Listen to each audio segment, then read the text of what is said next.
Graphic স্কুলের পক্ষ থেকে সবাইকে আন্তরিক সালাম। আসসালামু আলাইকুম। আমি মামুনুর রশিদ। আজকে দেখাবো align and distribute. Align and ডিস্ট্রিবিউটটা অনেক ইম্পর্টেন্ট একটা জিনিস যখন আপনি রিসেলেবল মার্কেট প্লেসে কাজ করবেন, এবং যে কোনো ডিজাইনের ক্ষেত্রে অ্যালাইনমেন্টটা অনেক ইম্পর্টেন্ট জিনিস। এই জন্য এটা অনেক অনেক সতর্কতার সহিত আপনাকে যখন আপনি অ্যালাইনমেন্টের কাজ করবেন তখন এটা করতে হবে। কোনো কাজে আসলে অ্যালাইনমেন্টটা ভুলে গেলে এটা আপনার ডিজাইনটা নষ্ট করে দিবে। এই জন্য আসলে অ্যালাইনটা অনেক ইম্পর্টেন্ট জিনিস। তো আমরা দেখবো অ্যালাইনটা কি। তো প্রথমে আমি একটা টাইপ টুলে গিয়ে এখানে আমি কিছু টাইপ করব আগে।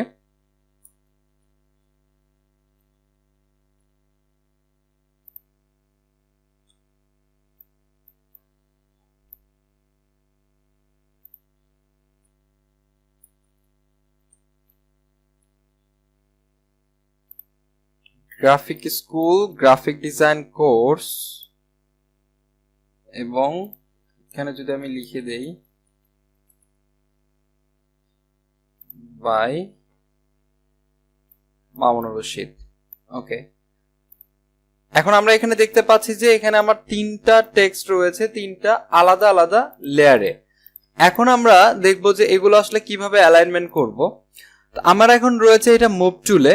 সবসময় আপনি এটা দেখতে পাচ্ছেন যে আমার অ্যালাইনমেন্ট এগুলো সাইন, এগুলো হচ্ছে অ্যালাইনমেন্টের সাইন। যখন আমরা মুভ টুলে থাকবো তখন অ্যালাইনমেন্টের সাইনগুলো এখানে শো করবে।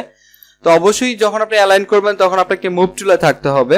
এবং কি করে অ্যালাইন করবেন, আমার একটি লেয়ার এখন সিলেক্ট রয়েছে, এই জন্য অ্যালাইনমেন্ট সাইনগুলো হাইড রয়েছে। এখন আমি যদি এখানে দুইটি লেয়ার যদি সিলেক্ট করি, আমি কন্ট্রোল প্রেস করে যদি দুইটি লেয়ার যদি সিলেক্ট করি, তখন দেখতে পাচ্ছি আমার এই দুইটা অ্যালাইনমেন্ট এখানে আমার ওপেন হয়েছে, শো করছে। এবং আরেকটি যদি আমি ধরি তাহলে দেখা যাচ্ছে আমার সবগুলো অ্যালাইনমেন্ট এখানে আমার শো করছে। তো আসলে এগুলোর মধ্যে কাজ কি এটা আসলে বুঝতে হবে। যখন আমি দুইটি লেয়ার যখন সিলেক্ট করেছিলাম তখন দেখেন আমার এই দুইটি লেয়ার আমার এখানে নড়াচড়া করছে। এই দুটি হচ্ছে কি, এখানে দেখেন আমি যদি এখানে এটা ধরি অ্যালাইন টপ এজ, এখান থেকে টপ থেকে এটা আসলে চলে আসবে। এখানে টপ বলতে কিছু নেই, এই জন্য আসলে দুটির মধ্যে এটা শো করছে। আমি কন্ট্রোল অল্টার জেড প্রেস করে পেছনে ফিরে আসলাম। এখন দেখেন এটি যদি সেন্টার দেই তাহলে এটি সেন্টার অ্যালাইনড হবে, এটি একদম ভার্টিক্যালি সেন্টার হবে। দেখেন এটি ভার্টিক্যালি সেন্টার হচ্ছে, এবং এটি দেখেন আপনার টপ থেকে বটম থেকে হচ্ছে। এবং এটি যদি আমরা দেই তাহলে আমার লেফট সাইড থেকে এটি এজ হবে, অ্যালাইনড এজ হবে, এবং এটি হরিজন্টালি সেন্টার সাইড থেকে হবে। তো হরিজন্টালি সেন্টার আছে, ভার্টিক্যালি সেন্টার আছে, এবং এটা চাইলে আপনি রাইট পাশ থেকে এজ করে এটা অ্যালাইন করতে পারবেন। এই কাজগুলো দরকার। আমি যখন তিনটা যখন সিলেক্ট করব তখন এখানে দেখেন আমরা ডিস্ট্রিবিউট রয়েছে, যে আপনার তিনটা লেয়ারের মধ্যে আমার এখানে তিনটি রয়েছে, এই তিনটির মধ্যে আসলে কি একটা ডিস্ট্রিবিউট রয়েছে। এই ডিস্ট্রিবিউটটা দেখেন এখানে একটু নড়েছে। আমি যদি এটি যদি এখানে রাখি তাহলে দেখতে পারবেন আরো ভালো করে। আমি এখানে যদি ক্লিক করি দেখেন এটা তিনটি সমান একটা ডিস্ট্রিবিউট করেছে এখানে। এটা হচ্ছে আপনার টপ থেকে ডিস্ট্রিবিউট করবে, এটা বটম থেকে ডিস্ট্রিবিউট করবে। এইভাবে আপনার এটি করবে হচ্ছে লেফট থেকে, এটি সেন্টার থেকে, এবং এটি রাইট থেকে। এই হচ্ছে আপনার হচ্ছে ডিস্ট্রিবিউট অ্যান্ড হচ্ছে অ্যালাইনমেন্টের কাজ। অ্যালাইনমেন্ট এবং ডিস্ট্রিবিউটের অনেক অনেক গুরুত্বপূর্ণ তো একটা জিনিস পার্ট। এবং আমি যদি এটা আরেকটু কনসেপ্টে ক্লিয়ার করতে চাই, সেজন্য আমি আমার আগে একটি বিজনেস কার্ড এখানে দেখিয়েছিলাম। তো আমি জাস্ট ব্যাকগ্রাউন্ডটা এটা একটু বেশি ডার্ক, আমি একটু গ্রে করে দিব। এখন বোঝা যাচ্ছে। আমরা দেখতে পাচ্ছি যে এখানে কিছু কাজ রয়েছে, তিনটি এখানে ইমেজ প্লেস করা রয়েছে, এখানে ইমেজ নাই, ইমেজ প্লেস করতে হয়।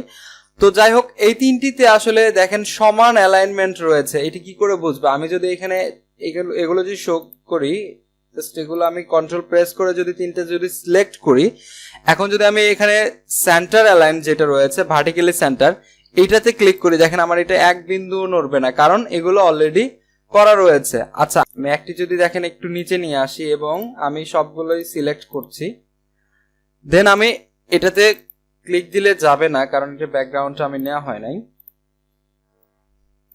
দেখেন আমার এগুলো হচ্ছে কি সবগুলো এখন এগুলো এলোমেলো ছিল। আমি যদি ভার্টিক্যালি যদি এখানে সেন্টার অ্যালাইন করি তাহলে আমার সবগুলোই সমান হয়ে যাচ্ছে। এই হচ্ছে অ্যালাইনমেন্টের কাজ। নিচে আমার দেখেন আইকন রয়েছে, তো আইকনগুলো আমি যদি আইকনের ফোল্ডারে যাই, কন্টাক্ট থেকে এখানে আইকনস রয়েছে, আইকন হচ্ছে ফোন, ইমেইল। দেখেন ফোন, ইমেইল, এগুলোতে আমি দুইটা সিলেক্ট করে যদি আমি এটাতে আমি যদি করি হরিজন্টালি যেটা রয়েছে হরিজন্টালি, এখানে দেখেন এক বিন্দু নড়বে না, কারণ এগুলো অলরেডি করা রয়েছে অ্যালাইনমেন্ট। এখন আমি এটা একটু সরে দিব এদিকে, দেখেন দুইটা আবার আমি সিলেক্ট করছি এবং হরিজন্টালি দিচ্ছি, এখানে দেখেন আমার এখানে সমান হয়ে যাচ্ছে। এই কাজগুলো হচ্ছে যখন আপনি নিখুঁত কাজ করবেন তখন এগুলো খুবই দরকারি। আর রিসেলেবল মার্কেট প্লেসের জন্য এগুলো সম্পর্কে অবশ্যই আলোচনা করা হবে, বুঝতে পারবেন। তো আমি এগুলো প্রজেক্ট নিয়ে দেখাচ্ছি যে আসলে বাস্তবে আসলে কি কি কাজে লাগবে আপনার এই কাজগুলো।